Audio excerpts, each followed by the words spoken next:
Blog रे। आज blog T आरंभ होची मो मौसी घरु माने कटक रे मो मौसी घर तो आम मौसी घर को आसचु तो सेति आज ब्लॉग टी मो मौसी घर आरंभ हो। ए मु जल्दी जल्दी लड्डू पूजा सारी देली। तो अब मो मौसी घर छात उपर अच्छी माने बुलूची आपन देखि पारथिबे तांकर केते सुंदर सुंदर फूल गछ आ सब परिबा गछ लागिची मु आपन मानको देखेबी। तो चलंतु प्रथम एटा देखि पारथिबे केते गेंडू गछ एठी लागिची तापर देखि पारथिबे एटा बैगण गछ काहा काहा बैगण खाइबा को भल लागे कमेंट बॉक्स रे कमेंट करबा पे जाय भूलिबे नाही।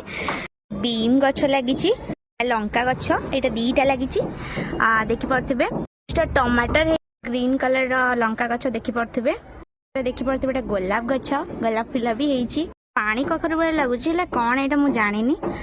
कहती जे गछ लगेबाटा भल काम किंतु एठी माने कटक रे जागा न थाए तळे माने चाष बास करबा को सेते मु मौसा को धन्यवाद सी एते आईडिया खर्च करी ए सब माने गछ आउ माने परिबा चाष करचंती माने बहुत ही सुंदर लागुची।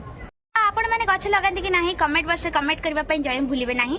तो चलंत आ किछि देखिबा चौरा मौसी को घर देखि पारुथिबे एटी पारा माने अछंती एटा धळा पारा ई मामा मौसी समस्त तळे ही अछंती केवल मुई छात पर बुलुची। तो चलंतु तळुक जिबा से माने कोन करछन देखिबा चलंतु एबे तळुक जाउ दीदी आम दी जनक पई पनीर करूची आउ मौसी एबे तांग नॉनवेज करिया पई रेडी होजन। तो हेलो फ्रेंड्स एबे संध्या आइ जाईची तो एबे संध्या आइ दोचंती मुडिया सोई पड़थली खरा एडी मामा और दीदी आ मु बसिकी कथा होथिलु आज वीडियो यदि आपण मानक भल लागी तो लाइक शेयर सब्सक्राइब करबा पे जाय भूलिबे नाही। Tata bye bye.